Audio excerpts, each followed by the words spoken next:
Muy buenas, chicos, chicas, futuros residentes, ¿cómo estáis? Segundo día de estudio de mi asignatura, espero que os esté gustando, espero que estéis aprendiendo mucho. Hoy que tenemos por delante las ETS, la patología ginecológica, la menopausia y los cánceres de mama y ginecológicos.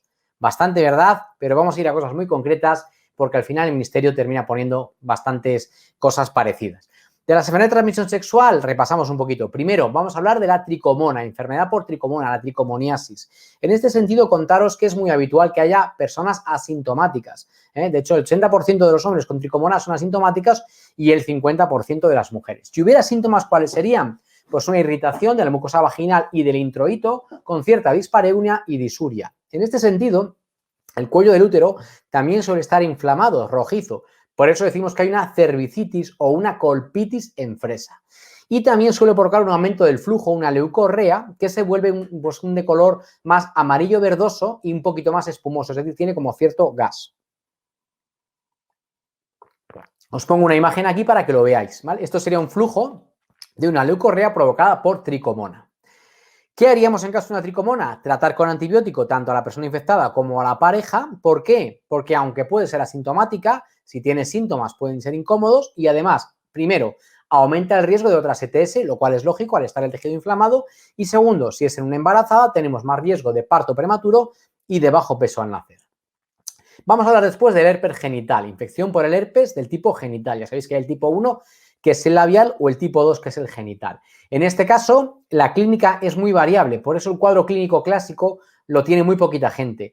¿Cuál es el cuadro clínico clásico? Pues el que se caracteriza por el dolor, el picor, el hormigueo, quimazón, disuria sobre todo en mujeres, y luego ya cuadro general, sistémico, con fiebre, con cefalea, con malestar general, con mialgias. Pero como os digo, el cuadro típico, que es este, no lo tiene mucha gente. Lo que sí es habitual que haya son las vesículas que se ulceran y posteriormente reepitelizan acompañadas de adenopatías en uno de cada 2 casos. Estos serían, por ejemplo, un ejemplo de las úlceras que antes han sido vesículas, como estáis viendo ahí. Estos son imágenes de herpes genitales.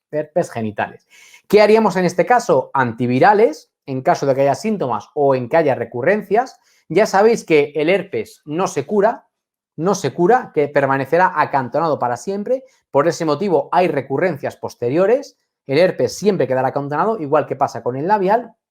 Y contaros que a nivel de complicaciones, ¿qué podemos decir? Primero, que en caso de que una mujer esté embarazada y tenga un herpes genital activo, es de alto riesgo en el parto, ¿vale? Porque puede infectar al feto y puede ser muy grave. Por ese motivo, esto es importante. Un herpes genital activo contraindica un parto vaginal. Segundo, esto es importante, vesículas o personas con vesículas causadas por herpes simple, ¿qué pasa? Que esto puede sangrar fácilmente y esto hace que haya más riesgo tanto de contraer como de contagiar el VIH. Y en personas, al contrario, que tengan VIH, importante, si tienen una infección genital con herpes simple, ojo, porque mayor riesgo de probabilidad de contagiarlo. Por tanto, importante, el hecho de que haya vesículas aumenta el riesgo tanto de contagiar como de contraer un VIH. Y si es la persona infectada, importante evitarlo. Después, hablemos del HPV, el virus del papiloma humano, un virus con alta incidencia que le encanta el epitelio escamoso de la piel o de las mucosas y particularmente del cuello del útero, que es la más prevalente de todas las que vamos a ver aquí y que hay muchos subtipos de HPV, más de 130, pero los clasificamos en los de alto o bajo riesgo oncogénico. Dentro de esto hay que saberse principalmente 4. Los 2 más importantes de bajo riesgo oncogénico, que son el 6 y el 11 y que provocan el 90% de las verrugas genitales, también se las puede llamar condilomas, o los de alto riesgo oncogénico, que son particularmente el 16 y el 18, que provocan el 70% de los casos de cáncer de cuello de útero, pero también provocan cáncer de vulva, de vagina, de pene, de ano o de orofaringe. ¿Contagiarse de HPV causa sí o sí un cáncer? ¿Qué va? La mayoría de las personas nos vamos a contagiar de HPV en nuestra vida, pero muy poquitas van a terminar teniendo un cáncer. Por eso decimos que es una condición necesaria, pero no suficiente para tener un cáncer de cervix. Esto, por ejemplo, que veis ahí, es una imagen de unos condilomas provocado por un subtipo de bajo riesgo oncogénico. Y ya pasamos a las cervicitis, es decir, aquellas infecciones del cuello del útero. Y en este sentido tenemos que hablar de 2 gérmenes particularmente, que son la clamidia y la gonorrea. En el caso de la clamidia, contaros que es muy habitual que haya personas portadoras asintomáticas, 70% de mujeres y 50% de hombres. En el caso de la gonorrea es menor el número de personas asintomáticas, suele ser el 50% de las mujeres y solo un 10% de hombres. En caso de aparecer síntomas, ¿cuáles serían? Una leucorrea mayor de la habitual, es habitual también un sangrado asociado al coito y disuria. Esto es importante. Una infección en el cuello del útero, una cervicitis, siempre debe pensar que puede haber otras ETS. Por tanto, hay que descartar otras infecciones. Un VIH, una sífilis, si es una gonorrea, una clamidia o al revés. Es decir, esto siempre es importante.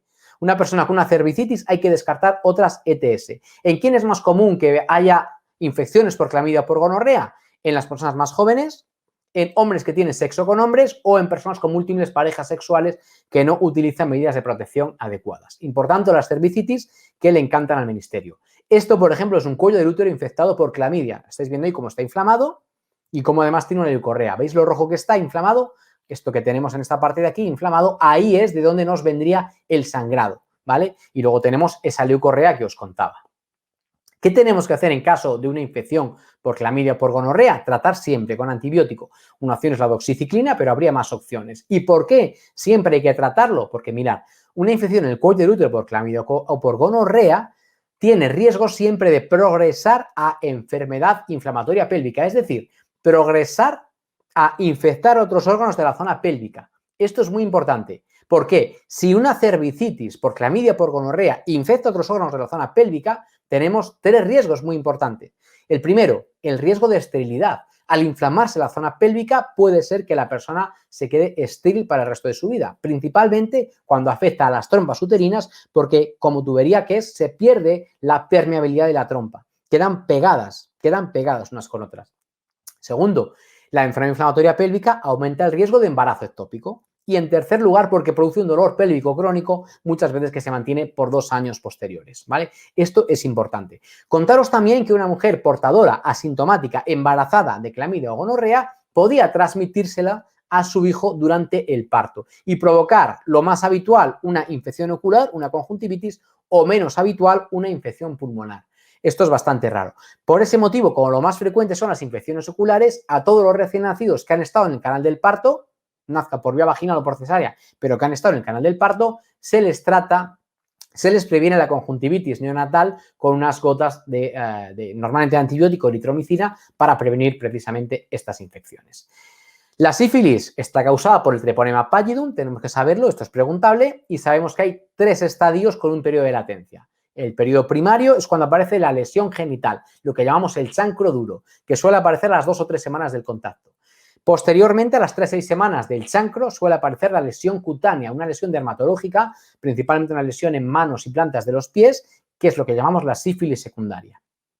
Tras esto que tenemos un periodo de latencia, el virus se va a seguir replicando, bueno, el virus no es un virus realmente, la sífilis no es un virus, se va a seguir replicando el Treponema pallidum hasta llegar al estadio terciario.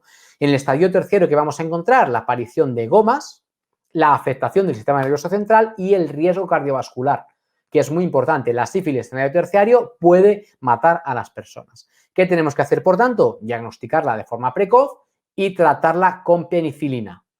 Además, es importante que en caso de que una mujer esté embarazada, la sífilis la cribamos. De hecho, se criba lo ideal en la consulta preconcepcional. ¿Por qué? Porque una mujer con sífilis tiene más riesgo de abortos y de sífilis congénita. La sífilis congénita que puede provocar la muerte neonatal o, en caso de no muerte neonatal, síntomas tempranos o tardíos. Tempranos es cuando aparecen en los primeros 2 años de vida o tardíos, que es cuando aparecen en los 2 años posteriores, cuando persisten 2 años más allá, sordera, alteraciones neurológicas o, por ejemplo, que aparezcan convulsiones. Por tanto, la sífilis congénita es grave. Toda embarazada hay que tratarla y lo ideal es cribarla en la consulta preconcepcional. Y para terminar las ETS, hablamos del linfogranuloma venéreo, que la preguntó el ministerio este año, que la provoca la clamidia trachomatis, pero no la que provoca la cervicitis, sino una variedad, que es la variante L1-L3, ¿vale? La mayoría de las veces la persona es portadora asintomática y en caso de aparecer síntomas es una pústula indolora que después se convierte en una úlcera y además con inflamación de los ganglios y formación de abscesos. En este sentido, si os dais cuenta, tiene cierto parecido con el herpes. La diferencia es que aquí suele ser una única pústula, mientras que en el herpes suele haber varias lesiones. Se trata también con antibiótico, de hecho es una bacteria, una clamidia. Y aquí la complicación principal es la obstrucción del flujo linfático y el edema crónico de los tejidos genitales. Y también nos pasa como antes cuando hablamos de las cervicitis. Su diagnóstico obliga a descartar otras ETS. Pensamos siempre en una posible sífilis, una posible gonorrea, una posible VIH. Siempre es importante asociar estas situaciones. Pasamos ahora a hablar de patología ginecológica. ¿De qué vamos a hablar primero? De otra cosa que cayó este año, de la endometriosis. ¿Qué es la endometriosis? Tejido endometrial que crece fuera del útero. Tejido endometrial que crece fuera del útero. En caso de que infiltre la pared uterina, le llamamos adenomiosis. Y en este sentido, según la cantidad de tejido que crezca, inicialmente son implantes, posteriormente se convierten en nódulos y si quedan localizados en el ovario y crecen mucho, se llaman endometriomas. En este caso os pongo una imagen que es verdad que es de un animal, pero donde se ve bien un endometrioma, un ovario con tejido endometrial. ¿Veis el sangrado que tiene ese ovario? Bueno, pues es precisamente un tejido endometrial que crece en el ovario y que poco a poco va cada vez acumulando más cantidad de sangre. La endometriosis es un proceso crónico y recurrente y esto es importante, de hecho lo preguntó el Ministerio este año. Tiene claramente un componente inflamatorio, esto provoca dolor porque además provoca prostaglandinas, provoca dispareunias y además es causa de infertilidad o de esterilidad, como queráis decirlo. Y esto es importante. Además, son habituales las adherencias por ejemplo, en las trompas, en el útero, en la musculatura, en los ovarios, en el intestino. Y todos estos factores interrumpen mucho, alteran mucho la vida de la persona con endometriosis. Por tanto, patología importante que este año el Ministerio la preguntó. Otra patología que también tenemos que repasar es el síndrome de los ovarios poliquísticos.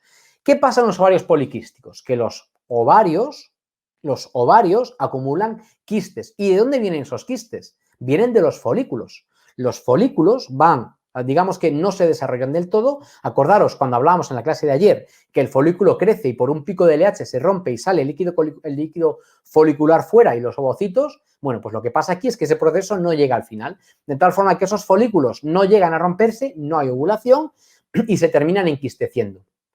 ¿Qué pasa entonces? Por un lado, no hay ovulación.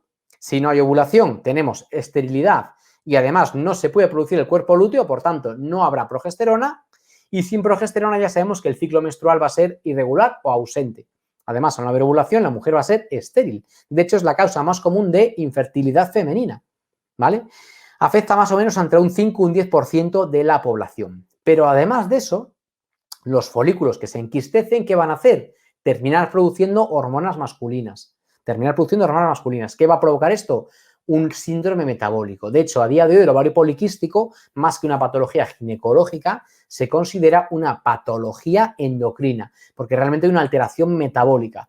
Todos estos factores aumentan el riesgo de hipertensión y de hiperlipemia. Como os digo, realmente es una patología más endocrina con afectación del ovario que ginecológica con afectación del resto de sistemas. Esto que veis aquí es una imagen de un ovario poliquístico. Es una ecografía, se ve marcado el ovario y eso que veis más oscuro son precisamente los quistes que están dentro del ovario.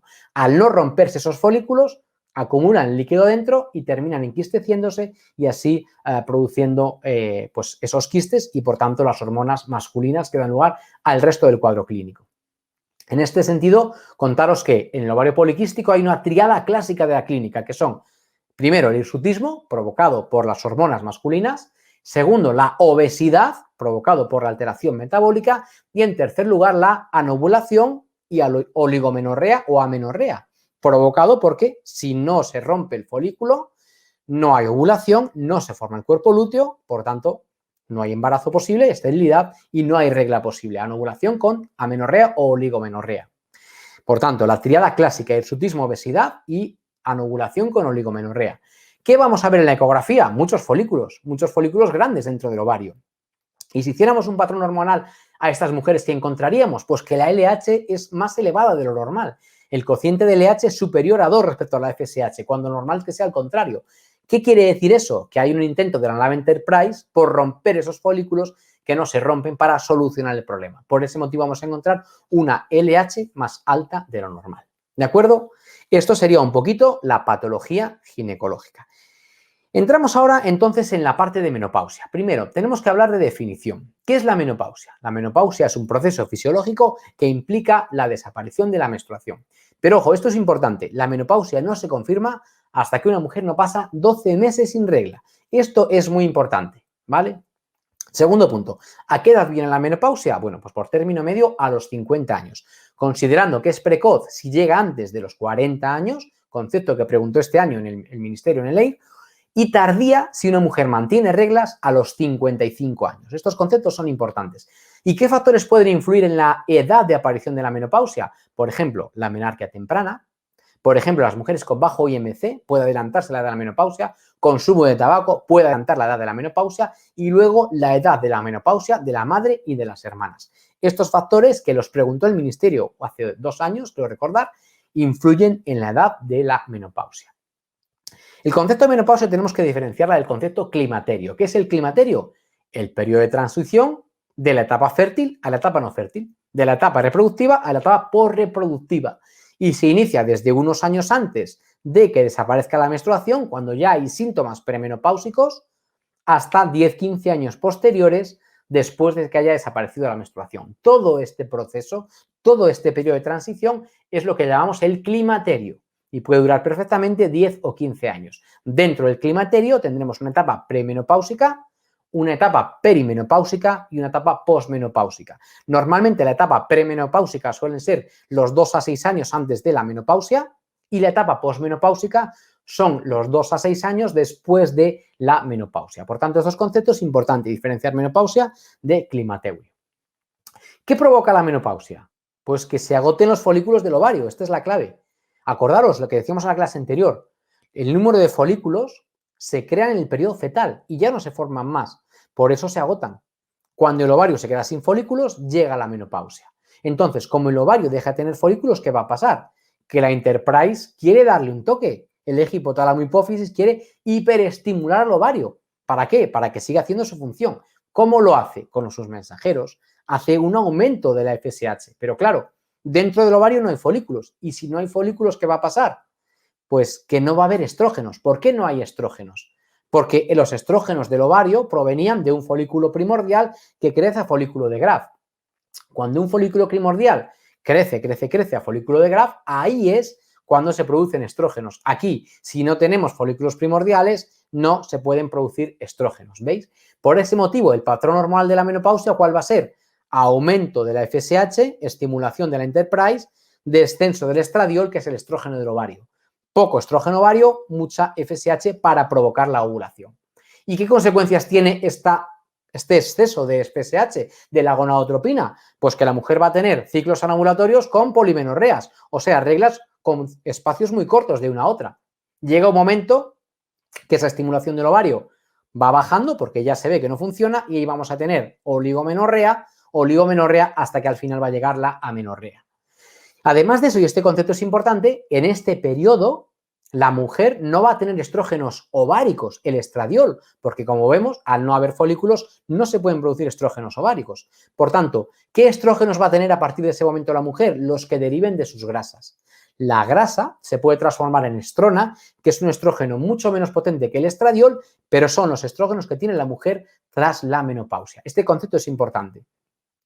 En el periodo premenopáusico, los estrógenos provienen principalmente, no digo únicamente, digo principalmente del ovario. Y es el estradiol, que es un estrógeno muy potente, muy fuerte. Tras la menopausia, el ovario deja de producir estradiol y los estrógenos derivan sobre todo de la transformación de la grasa, ¿Cómo se transforma?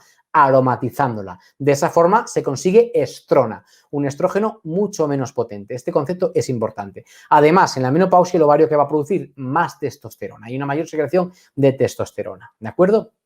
Y todo este proceso, todos estos cambios hormonales que os cuento que va a provocar síntomas sin ninguna duda, síntomas que van a afectar a la calidad de vida de la mujer y son síntomas que pueden variar mucho de unas mujeres a otras. Hay mujeres que casi no tienen síntomas, hay mujeres que les duran 6 meses y otras mujeres que pueden tener 5 años de síntomas en este periodo.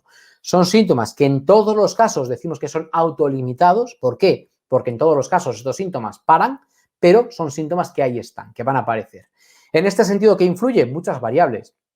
La etnia, la genética, el estilo de vida, la paridad, el IMC, fumar, no fumar, la actividad física. Todos estos síntomas van a variar mucho de unas mujeres a otras. Y en este sentido, hay escalas que aparecen en la guía de práctica clínica, porque la parte de menopausia la hemos hecho también en el manual y la clase de hoy basada en la guía de práctica clínica, síntomas que, digamos, escalas para medir los síntomas de la menopausia. Y en este sentido quiero comentaros que existe la escala climatérica de Green, el índice de Cooperman, el cuestionario de calidad de vida, pero la que quiero que recordéis, porque es la más importante en España, es la escala validada de Cervantes, que consta de 31 ítems y es la más importante porque es de todas la que está validada en España y la que más se usa. Repito, escala validada de Cervantes para valorar los síntomas en la menopausia. ¿Y estos síntomas cuáles van a ser? Pues mirad, principalmente vamos a hablar, porque así lo dice la guía de práctica clínica, de los síntomas vasomotores, es decir, de los sofocos, y de los síntomas vaginales. ¿Cuáles son los síntomas vaginales? Pues la sequedad, la irritación, el picor, la dispareunia, todos estos síntomas que van a causar atrofia vaginal, o al revés puedo decirlo, la atrofia vaginal causa los síntomas. ¿Por qué lo digo así? Porque es un círculo que se retroalimenta. La atrofia vaginal causa más irritación, más picor, todo esto causa más atrofia vaginal, son síntomas que se van retroalimentando, ¿vale? Hay atrofia vaginal que provoca sequedad, irritación, picor y dispareunia, y unos con otros se van retroalimentando. Estos síntomas vaginales aparecen más o menos en casi el 50% de las mujeres en esta etapa. También sabemos que estos cambios hormonales afectan a largo plazo, provocando, por ejemplo, más riesgo de enfermedad cardiovascular y más riesgo de osteoporosis. Y esto quiero que lo recordéis bien. En este sentido, comentaros que el estrógeno del ovario, que es el estradiol, como os comentaba antes, es cardioprotector. ¿Cómo es cardioprotector? Pues mirad, afecta al perfil lipídico. El estradiol tiene capacidad para mejorar el perfil lipídico de las mujeres en el periodo fértil. ¿Cómo lo hace? Pues haciendo que haya un HDL, que es el colesterol bueno más alto, y menos LDL, lo cual disminuye el riesgo de placas de ateroma. En la menopausia, ¿qué es lo que va a pasar? Que como no hay estradiol, cambia el perfil lipídico. Y en la mujer posmenopáusica, ¿qué va a pasar? Que aumenta el colesterol y el LDL y baja el HDL. Por eso van a ser tan importantes los cuidados nutricionales y de estilo de vida enfocados a evitar el riesgo cardiovascular o a disminuir al máximo posible el riesgo cardiovascular. Por otro lado, también tenemos más riesgo de fracturas. La más frecuente, la de coles, también frecuente la de cadera y la de vértebras. La de vértebras realmente sería la más frecuente, pero muchas son no diagnosticadas. Muchas de ellas no se diagnostican, porque muchas mujeres las fracturas de vértebras realmente pasan sin diagnosticar. Esto es importante, ¿vale? Y en estos casos existe una opción que son los selectores receptivos de los modulares estrogénicos, el raloxifeno, que en ocasiones puede ser útil para prevenir precisamente estas fracturas relacionadas con la falta de estrógenos, ¿vale? Relacionadas con la falta de estrógenos. ¿Por qué se produce? Porque mirad, cuando una mujer en periodo fértil produce estradiol, el estradiol balancea mucho la entrada y salida de calcio del hueso. Por tanto, el hueso, dentro de que siempre vamos perdiendo un poquito más de calcio del que ganamos, pero el hueso se mantiene fuerte. Cuando deja de haber estradiol, ¿qué es lo que pasa? Que sale mucho más calcio del hueso del que entra. Esto hace que el hueso cada vez vaya siendo más poroso y, por tanto, más frágil. Por eso, a largo plazo, uno de los riesgos es la osteoporosis. Vamos ahora a hablar de qué nos dice la guía de práctica clínica sobre intervenciones sobre los síntomas. Primero vamos a hablar sobre los síntomas vasomotores. Y en este sentido, nos recomienda hacer intervenciones sobre el estilo de vida y, por otro lado, intervenciones farmacológicas. Sobre el estilo de vida, ¿qué nos dice? Pues las más importantes, con grado de recomendación fuerte, que hay que evitar la obesidad, evitar el tabaco y recomienda hacer ejercicio. Y luego ya, con menos evidencia científica a favor, por eso con grado de recomendación débil, recomienda ambiente fresco, tomar menos cafeína, menos alcohol, menos picantes y menos bebidas calientes. Apuntaros, grado de recomendación débil, que eso puede ser preguntable. Y luego también, para síntomas vasomotores, nos dice que puede haber intervenciones farmacológicas, es decir, usar estrógenos o combinados. ¿De qué depende? Muy fácil, mirad. Si la mujer tiene útero, se usan estrógenos y progesterona combinados. Si la mujer no tiene útero, la terapia hormonal sustitutoria, eso es las intervenciones farmacológicas, se usan solo con estrógenos. Si no tiene útero, ya no tiene sentido dar progesterona. ¿Por qué motivo? Porque mirad, cuando damos terapia hormonal sustitutoria en la menopausia, lo que queremos es paliar los síntomas por la falta de estrógenos. En ese sentido, los síntomas por falta de estrógenos mejoran al dar estrógenos, pero aumenta el riesgo de cáncer de endometrio. ¿Qué hacemos entonces para compensar ese efecto de los estrógenos sobre el endometrio? asociarlo a progesterona y la progesterona disminuye el riesgo de cáncer de endometrio. Este matiz es importante, ¿vale? Por tanto, si hay útero, damos combinado, estrógeno y progesterona. Si la mujer no tiene útero, había una histerectomía previa, damos solo estrógenos para paliar los síntomas. ¿Y qué nos dice la guía de práctica clínica sobre estos síntomas? Pues muy importante. Primero, que si los síntomas no son leves, no dar terapia hormonal sustitutoria. Solo darla si los síntomas son intensos, ¿vale? Lo primero nos lo dice con grado de recomendación fuerte, lo segundo con grado de recomendación débil. Segundo, nos dice que hay que empezar siempre por las dosis más bajas y desde ahí ir subiendo en función de las necesidades. Y además que hay que valorar de nuevo al año y en función de cómo esté la mujer, quitarlos o mantener. Importante. Y luego nos dice también que está contraindicada la terapia hormonal sustitutoria en caso de que una mujer tenga riesgo, repito, tenga alto riesgo de cáncer de mama o de endometrio, de enfermedad coronaria, de tromboembolismo, de ictus, de hepatopatía, de enfermedad pancreática o de enfermedad biliar. Y todo esto lo dice con un grado de recomendación fuerte, por tanto, importante que lo recordemos. Estos son intervenciones para los síntomas vasomotores. También nos dice que hay alternativas, por ejemplo, la tibolona, aunque tiene una recomendación débil, la tibolona la podríamos usar cuando haya pasado como mínimo un año desde la menopausia.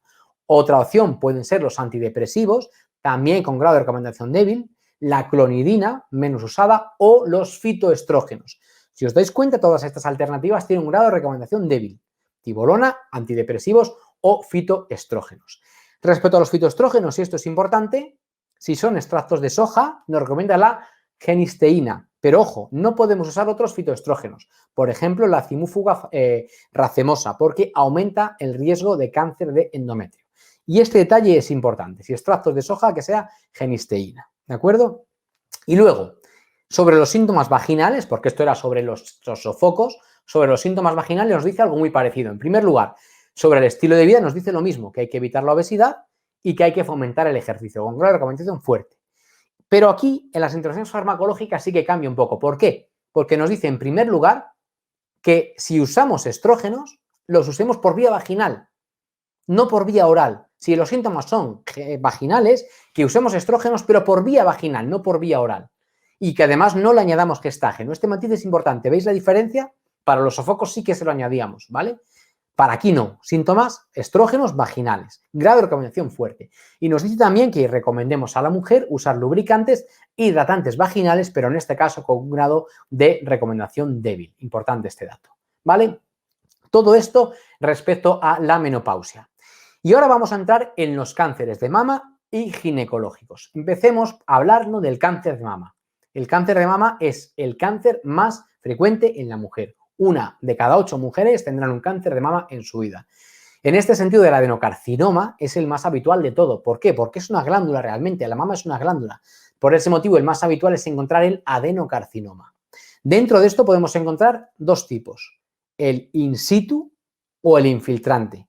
In situ o el infiltrante. Es decir, el que está localizado en el tejido o el que se disemina. ¿Y cómo se puede diseminar? Pues por vía linfática o por vía hematógena. Cuando se disemina por vía hematógena, preferentemente metastatiza en huesos, pulmón, hígado y piel. Y esto creo que es importante que lo apuntéis. Huesos, pulmón, hígado y piel. Y luego, por otro lado, dentro del in situ puede ser ductal o lobulillar. Ductal quiere decir que está en los conductos, que es lo más habitual, el 80% de las veces.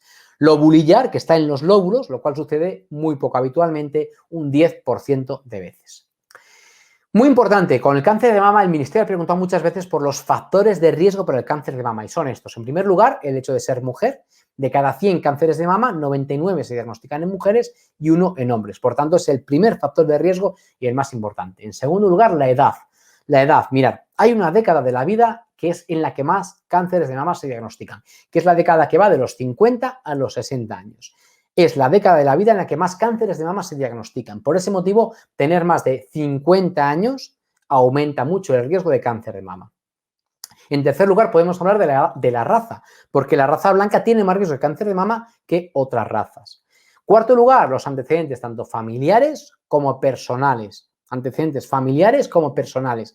Y en este sentido, contaros que una mujer con antecedentes familiares o personales de cáncer de mama siempre va a tener más riesgo de cáncer de mama e incluso una mujer que haya tenido cáncer de una mama tiene más riesgo de volver a tener cáncer en la otra mama. Esto es importante.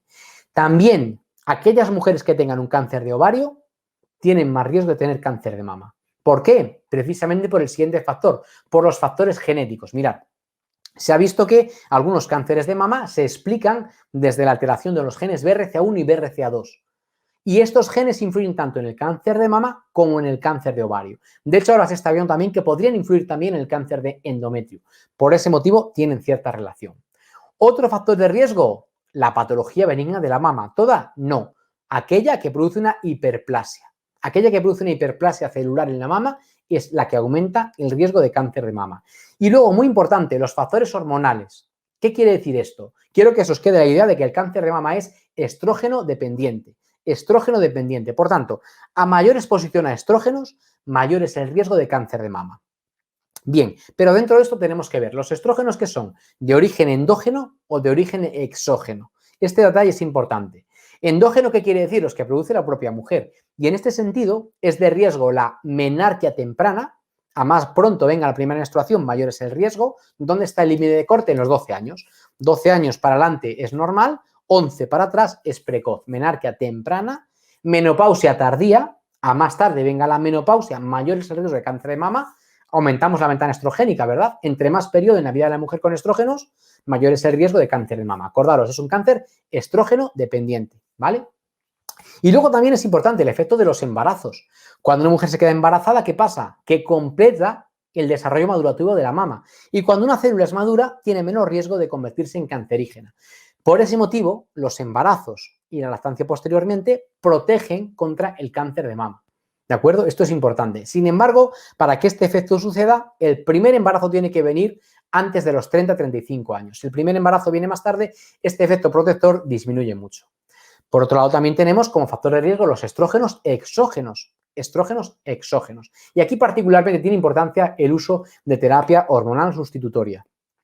Claro, daros cuenta que una mujer de 50 años que ya no produzca estrógenos, pero si nosotros le damos estrógenos por vía oral, terapia hormonal sustitutoria, estamos aumentando su ventana estrogénica. Con estrógenos exógenos sí, pero estamos aumentando su ventana estrogénica. Por tanto, es lógico que aumente el riesgo de cáncer estrógeno dependiente, ¿vale? Y luego ya para terminar, factores como por ejemplo el consumo de alcohol, el sobrepeso, acordaros que la grasa se transforma en estrógenos, la falta de actividad física que está muy relacionada, factores socioeconómicos, no se sabe muy bien el porqué, y luego la radiación repetida en tórax. Al contrario, son factores protectores, como he comentado antes, el embarazo, siempre que se produzca el primer embarazo, primero antes de los 30-35 años, y la lactancia. Daros cuenta que la lactancia materna lo que hace es que cuando una mujer está dando lactancia materna tiene una prolactina muy alta. ¿Y esa prolactina qué hace? Y frena a la nave Enterprise, es que hipotálamo hipófisis. Por tanto, no se pone en marcha el ciclo menstrual y por tanto el ovario no está produciendo estrógenos. Por tanto, reducen los ciclos menstruales. Por eso la lactancia materna protege contra el cáncer de mama. Por eso y por más cosas, pero para ir, quedaros con eso. Además, como hemos dicho antes, el ejercicio o las dietas bajas en grasas reducen el riesgo de cáncer de mama. Contaros también que existe un modelo predictivo del riesgo de tener cáncer de mama, que se llama modelo de riesgo de Gale. No tenéis que saber mucho de él, simplemente que os suene el nombre. En este sentido, cuando con este modelo el riesgo mayor de 1,66 se considera necesaria la quimioprevención, es decir, tomar tamoxifeno para evitar que posteriormente pueda aparecer un cáncer de mama. Con que os suene el nombre sería suficiente, ¿vale? Esto sí es importante. El cáncer de mama hay que prevenirlo de forma primaria, estilo de vida, todo lo que os he contado yo ahora, y también de forma secundaria, ¿cómo? Con el diagnóstico precoz. Profilaxis secundaria, diagnóstico precoz. Y en este sentido, la prueba de cribado diagnóstico precoz más útil que hay para el cáncer de mama es la mamografía, la cual detecta el 90% de los tumores, incluso antes de que sean palpables. En este sentido, la mamografía puede variar de unas comunidades a otras en cuanto a la edad a la que se hace, pero en general se empieza a hacer a partir de los 49 años, por término medio por lo general, y a partir de ahí se hace cada 2 años normalmente, siempre que no haya factores de riesgo, hasta los 65-69 años. Comentaros también, y no es importante que lo estudiéis, que el resultado de la mamografía se da con el sistema VIRATS. A mayor grado, mayor afectación de la mama, a mayor riesgo, peor pronóstico, podríamos decir. Sistema VIRATS, ¿vale? En mujeres más jóvenes, por ejemplo, puede ser útil la ecografía. ¿Por qué? Porque las mamas son más densas y la mamografía puede ser que no sea útil. Por eso ahí nos viene muy bien la ecografía. Y también, seguro que habéis oído el debate que hay con la autoexploración mamaria. ¿Quiere decir que hoy día no se recomienda la autoexploración mamaria? No, pero se dice que la autoexploración mamaria no puede ser el único método para el diagnóstico de la mama. ¿Por qué? Porque tiene baja fiabilidad. Por tanto, ¿no tenemos que recomendar la autoexploración mamaria? Sí, podemos recomendarla, pero siempre que la mujer se haga mamografías como corresponde. Es decir, la autoexploración mamaria nunca puede sustituir al uso de las mamografías. A eso se refiere ese comentario que es importante. ¿Cómo se trataría un cáncer de mama? Tratamiento quirúrgico, ya sea conservador o no conservador, estamos hablando de la mastectomía, e importante también conocer el ganglio centinela. ¿Qué es esto del ganglio centinela? Pues mirad, la mama drena siempre un primer ganglio desde el que se va distribuyendo el resto del tejido linfático. ¿Qué tenemos que hacer en estos casos? Pues biopsiar el primer ganglio al que drena la mama. ¿Cómo se hace? Metiendo un contraste por los conductos, ese contraste voy hacia el primer ganglio y entonces se marca con tecnecio y se biopsia ese primer ganglio que drena la mama. ¿Para qué nos sirve esto? Pues biopsiando ese primer ganglio podemos ver si las células cancerígenas están diseminando por vía linfática o no. Si el primer ganglio al que drena la mama, sabemos que el resto de la cadena ganglionar del brazo no va a estar afectada. Por tanto, en la cirugía se va a conservar la cadena ganglionar. Ahora, si el primer ganglio que drena la mama está afectado, tiene células cancerígenas, hay que quitar la cadena ganglionar entera. Por tanto, ya sabemos que vamos a tener riesgos en el posparto, en el postquirúrgico del linfedema. Claro, esa cadena ganglionar tiene su función, ¿verdad? Por eso es el ganglio centinela precisamente. ¿Qué más tratamientos hay para el cáncer de mama? La radioterapia, incluida la intraoperatoria, la que se llama radioterapia RIO, radioterapia intraoperatoria, la quimioterapia, la hormonoterapia, hoy día muy importante, ya sea con tamoxifeno o con los inhibidores de la aromatasa, muy importante, o también la terapia biológica que inhibe la proteína HER2. Todo esto son bases del tratamiento del cáncer de mama y todas tienen interés y todas ellas se pueden usar. Decíamos hace un momento que si quitamos la cadena ganglionar, tenemos riesgo de linfedema, ¿verdad? Exactamente. Si no hay drenaje linfático en el brazo, puede acumularse linfa. Y si se acumula linfa, tenemos un linfedema. El linfedema tiene 3 fases. La fase inicial es cuando es líquido, es todavía más blando y se puede reabsorber.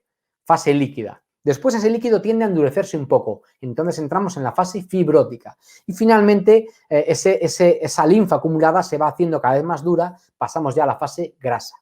El linfedema, ¿qué hay que hacer? Primero, prevenirlo siempre. ¿Cómo? Con ejercicios, llevando ropa adecuada, no poniendo el brazo en posiciones de calor, no poniendo ropa apretada, no cargando la compra, posiciones de equilibrio con el brazo y luego, si aparece, tratarlo. ¿Cómo? Con drenaje linfático, muy importante. Ahí veis unas imágenes de linfedemas. Y es importante, como enfermeros o enfermeras, mujer con mastectomía a la que hayan quitado la cadena ganglionar, no podemos tomar la tensión en ese brazo ni podemos realizar punciones, ¿vale? No sería fiable la tensión arterial y además tiene mucho riesgo de que ese linfedema se inflame. Al cortar la piel cogiendo una vía, por ejemplo, pues estamos realmente aumentando el riesgo de que esa linfa entre en bacterias, progresen y haya una infección. Por tanto, estos datos, estos conceptos importantes. Siguiente cáncer del que vamos a hablar, el cáncer de endometrio. El cáncer de endometrio es un cáncer que es a día de hoy importante por el número de ellos que hay. Es después del de mama, el más frecuente a nivel ginecológico, aunque realmente genital sería el primero en importancia. Y el más frecuente es el adenocarcinoma. El adenocarcinoma, como os pongo ahí, es el cáncer ginecológico más frecuente en España. ¿Vale? Cáncer ginecológico, porque cuando hablamos de ginecológico nos referimos a los cánceres genitales. El cáncer de mama, sin duda, es más frecuente el cáncer de endometrio, sin ninguna duda. Pero cuando hablamos de ginecológicos nos referimos a estos cánceres genitales. Es importante conocer la edad a la que se diagnostican los cánceres de endometrio. La mayoría de ellos se diagnostican entre los 60 y los 70 años. Fijaros, una década después del cáncer de mama. ¿Qué provoca el cáncer de endometrio? Bueno, pues la causa no está clara, pero sí se sabe que los estrógenos juegan un papel importante. Por tanto, lo consideramos un cáncer estrógeno dependiente. Cáncer estrógeno dependiente. Este matiz es importante. Por tanto, sin saber qué causa el cáncer de endometrio, sí que podemos ir a los factores de riesgo para este cáncer. ¿Y cuáles son? Pues muy parecidos a lo que os dije antes para el cáncer de mama. Todos los factores que aumenten la ventana estrogénica. La menarquia temprana, 11 años o menos, es de riesgo. La menopausia tardía, tener reglas a los 55 o más, es de riesgo. A más ventana estrogénica, mayor riesgo de cáncer de endometrio. La nuliparidad, claro, lo mismo que dijimos antes. Cuando una mujer se queda embarazada y el endometrio no está siendo estimulado por los estrógenos todos los meses. Por tanto, el embarazo protege contra el cáncer de endometrio. Sin embargo, no tener hijos, la nuliparidad, es de riesgo para el cáncer de endometrio. La obesidad, ¿por qué motivo? Porque sabemos que la grasa se puede aromatizar, por tanto, se transforma en estrona. Y luego el uso de terapia hormonal sustitutoria, particularmente cuando es solo con estrógenos, cuando no se asocia a progesterona. Acordaros que en la menopausia, si la mujer tiene útero, damos estrógenos y progesterona para precisamente paliar este efecto de los estrógenos sobre el endometrio. Además, hay otros factores, por ejemplo, la herencia. Lo hemos comentado antes. Cuando hablamos del cáncer de mama, dijimos que hay dos genes, que son el BRCA1 y el BRCA2, que están implicados en el cáncer de mama. Bueno, pues esos dos genes también tienen relación con el cáncer de endometrio. Más factores que pueden influir, la dieta, una dieta alta en grasas, una dieta con mucha comida precocinada, aumenta el riesgo de cáncer de endometrio. La radioterapia en la zona pélvica. Y luego aquí los factores sociodemográficos están asociados sobre todo a la edad. ¿En qué sentido? En que los países más ricos, las mujeres viven más y cuando viven más, precisamente por más años de vida, hay mayor riesgo de cáncer de endometrio. Por ese motivo aquí los factores sociodemográficos son diferentes. En el cáncer de mama, por ejemplo, la clase social alta tiene más riesgo de cáncer de mama, mientras que aquí sería un poco el hecho de vivir más. El cáncer de mama, antes hemos visto que tiene una prueba de cribado, ¿verdad? Claro, es la mamografía, ¿verdad? Bien, muy importante. ¿El cáncer de endometrio tiene prueba de cribado? No la tiene, no la tiene. Sin embargo, tiene buen pronóstico. ¿Por qué? Porque tiene síntoma precoz. ¿Cuál es? La metrorragia. Y esto es muy importante. 9 de cada 10 cánceres de endometrio debutan con metrorragia, empiezan con metrorragia, ¿vale? Por tanto, en nuestra cabeza tiene que quedarse que toda mujer posmenopáusica que tenga una metrorragia, siempre hay que descartar un posible cáncer de endometrio. De hecho, el cáncer de endometrio, siendo el más frecuente de los ginecológicos, no es el que más mortalidad tiene, a pesar de no tener una prueba de cribado, y el motivo es porque tiene un síntoma precoz. Como os digo, toda mujer posmenopáusica con metrorragia hay que descartar siempre un posible cáncer de endometrio. Este matiz es importante. En esta imagen que os pongo aquí, la imagen de la derecha, tal como estáis mirando a la pantalla, es una histeroscopia. Estáis viendo ahí, dentro del útero, ese tejido rojo que veis, eso es precisamente, son las células cancerígenas del endometrio. Por ahí viene el sangrado. Porque realmente una mujer posmenopáusica, ¿cómo va a tener el endometrio? Atrófico por completo. Lo va a tener totalmente atrófico. Por tanto, en una mujer posmenopáusica que no tenga un cáncer, el endometrio va a ser muy blanco, muy poco vascularizado. Sin embargo, una mujer posmenopáusica que tenga un cáncer de endometrio, ¿cómo va a tener el endometrio? Vascularizado, pero por las células cancerígenas realmente. Por eso va a venir la metrorragia realmente, por ahí. ¿De acuerdo? Por tanto, este dato es importante, nos quedamos con esta idea. Siguiente, después del cáncer de endometrio, ¿cuál sería? El cáncer de ovario. El cáncer de ovario que lo vimos en la clase del primer día. El más frecuente es el epitelial, el de la capa más exterior del ovario. Casi 9 de cada 10 suceden en esa zona del ovario. El cáncer de ovario pasan dos cosas. La primera, no tiene prueba de cribado. No tiene prueba de cribado como el cáncer de endometrio y tampoco tiene síntoma precoz, como sí tiene el cáncer de endometrio, que tiene la metrorragia. ¿Esto qué provoca? Que tiene una mortalidad muy elevada, y este dato es muy importante que lo recordéis, ¿vale? De todos los cánceres ginecológicos, todos los cánceres ginecológicos, es el que tiene más mortalidad. Repito, es porque no tiene prueba de cribado, cosa que sí tiene el cáncer de mama y el cáncer de cervix, como veremos después, ni tampoco tiene síntoma precoz, como sí tiene el cáncer de endometrio. Este dato es importante. No sabemos exactamente qué causa el cáncer de ovario, pero sí sabemos que hay unos factores de riesgo que pueden afectar. Por ejemplo, la nuliparidad, lo mismo nos pasa que en el cáncer de endometrio o en el cáncer de ovario. Si os cuenta, la nuliparidad es factor de riesgo para el cáncer de mama, para el cáncer de endometrio y para el cáncer de ovario.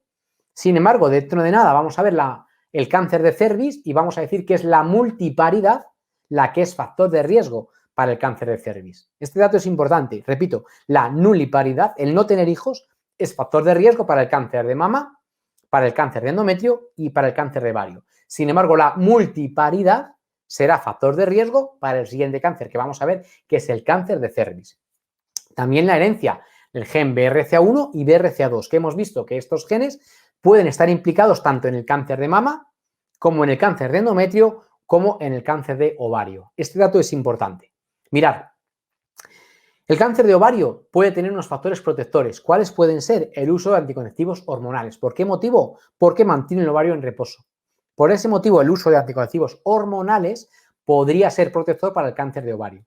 Sin embargo, los anticonceptivos hormonales aumentan levemente el riesgo de cáncer de mama. Este dato es importante, ¿vale? Los anticonceptivos hormonales disminuyen el riesgo de cáncer de ovario, pero aumentan levemente el riesgo de cáncer de mama. Vale. ¿Qué provoca el cáncer de ovario? Ahí está el problema. Casi no tiene síntomas. Prácticamente no tiene síntomas. Son síntomas muy inespecíficos, muy leves, que cuando aparecen suelen ya estar en un estadio muy avanzado. Esto es lo que provoca que tenga tanta mortalidad. El cáncer de ovario es muy difícil de diagnosticar y cuando se diagnostica suele estar en estadios tardíos. A día de hoy se están estudiando muchas cosas para diagnosticar lo más precozmente posible este cáncer de ovario, por ejemplo, marcadores tumorales. El CA125, que está asociado al cáncer de ovario. Y para terminar, os hablo del menos frecuente de todo, que es el cáncer de cervix. Lo más habitual es que el cáncer de cervix suceda en las células escamosas del cuello del útero. Y lo más habitual es que sea un cáncer diagnosticado en periodo premenopáusico. Este dato importante en nuestra cabeza también. Los 3 anteriores son cánceres posmenopáusicos típicamente. Cánceres desde los 50 años en adelante. Cáncer de mama de los 50 a los 60, cáncer de endometrio 60 a 70 y cáncer de ovario 60 en adelante. Incluso hasta más tarde todavía. Cáncer de cervix, cáncer premenopáusico habitualmente. Término medio del diagnóstico en torno a los 48 años. De hecho, fijaros, la mitad de los cánceres se diagnostican incluso antes de los 35 años. ¿Qué provoca el cáncer de cervix? Una única cosa. Hasta ahora os he dicho, no se sabe muy bien, es estrógeno dependiente, está en estudio. El cáncer de cervix lo provoca una única cosa, que es la infección por HPV. Y ya, no hay más. El cáncer de cervix solo lo provoca la infección por HPV. El HPV, además, lo vimos cuando hablamos de las ETS, también puede provocar cáncer de vulva, cáncer de vagina, cáncer de ano, cáncer de pene o cáncer de orofaringe, pero en menor frecuencia. Lo más habitual es que provoque precisamente el cáncer de cervix. Ahora, tener un contagio de HPV es, digamos, ya causa obligatoria de tener cáncer de cervix. Para nada. Hay otros factores que van a influir mucho, que son lo que llamamos los factores de riesgo. ¿Cuáles son? El inicio temprano de las relaciones sexuales, la promiscuidad en general a más parejas sexuales, mayor es el riesgo, cualquier situación de inmunosupresión, los antecedentes de coinfección con otras ETS, usar anticonceptivos hormonales que conlleven no usar método de barrera, no acudir a los programas de cribado, el tabaquismo, fumar duplica el riesgo de cáncer de cervix, la multiparidad, fijaros lo que dije antes, y luego también el subtipo de que te contagies. Porque en este sentido, pues tú te puedes contagiar de muchos subtipos de HPV. Para desarrollar un cáncer de cervix tienes que contagiarte de un subtipo de alto riesgo oncogénico. En ese sentido os cuento que el subtipo 16 es el más prevalente y el más agresivo, y esto además lo preguntó el Ministerio, y después vendría el subtipo 18. Os cuento que normalmente de cada 100 personas que nos contagiamos de HPV, voy a ponerlo casi en mujeres en vez de en hombres, de cada 100 mujeres que se contagian de HPV, 90 van a eliminar el HPV del que se hayan contagiado, el virus del papiloma, en los meses siguientes al contagio. Esto es lo más habitual. Y de 100 que se van a contagiar, solo 10 lo van a mantener 2 años después. De esas 10, en los años posteriores, 9 lo van a eliminar también. Por eso es tan importante el sistema inmunitario aquí, ¿vale? Porque de 100 mujeres, 99 van a eliminar el HPV en los meses o años posteriores. Sin embargo, una de ellas es la que tendrá un HPV persistente que, según el subtipo que sea, puede desarrollar este cáncer de cuello, de útero, de vulva, de todos los sitios que hemos comentado antes, ¿vale? Todos estos factores son muy importantes. Y en este sentido podemos decir, bueno, ¿y cómo se puede prevenir el cáncer de cuello de útero? Pues con 2 medidas. El preservativo, pero no protege al 100%, y la más eficaz de todas, que es la vacunación. Y es la medida más eficaz para prevenir el contagio. En este sentido, lo ideal es que la vacuna se ponga siempre antes del inicio de relaciones sexuales. Hoy día entra en calendario y se pone a las niñas a los 12 años. Entra en calendario vacunal. Esto es lo ideal. Pero, ¿se puede poner la vacuna una vez iniciadas las relaciones sexuales? Por supuesto, con menos eficacia, pero se puede poner. E incluso se recomienda, fijaros lo que os digo, en mujeres mayores de 25 años y muy recomendada en mujeres tratadas con lesiones premalignas. Es decir, aquellas mujeres a las que se ha visto en la citología células alteradas, muy recomendado vacunarlas si no estaban vacunadas previamente. ¿vale? Por tanto, se puede poner. Lo ideal, claro, por supuesto, ponerlo antes del inicio de relaciones sexuales, pero se puede poner más allá de ese tiempo sin ninguna duda. Os cuento que en España tenemos 3 subtipos de vacunas, la bivalente, la tetravalente y la pentavalente, pero que todas ellas incluyen los subtipos de alto riesgo oncogénico, los subtipos 16 y 18. Por tanto, con todas habría protección. Este dato es importante. Muy importante también conocer el programa de cribado del cáncer de cervix, ¿vale?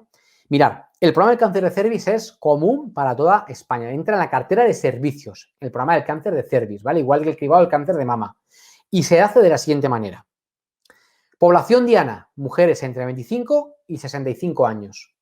¿Cuál es el plan con ellas? Muy sencillo. Mujeres desde los 25 hasta los 34 años se hace una citología cada 3 años. ¿Que la citología es normal, citología negativa? Perfecto, a los 3 años se hace una nueva citología. Esto se hace de los 25 a los 34 años. De los 35 a los 65 años, ¿qué se hace? Test de HPV.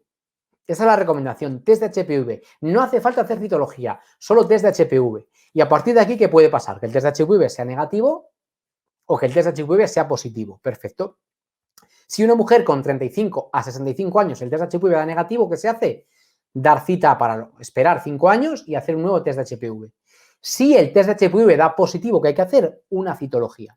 Y si la citología da lesión maligna o premaligna, lo recomendable es hacer una colposcopia. Una colposcopia que permite hacer una biopsia. En una colposcopia lo que se hace es que se mira por un microscopio el cuello del útero, se puede teñir el cuello del útero y se puede biopsiar las células que nos interesen para valorarlas. ¿Por qué se hace este programa así? Muy sencillo.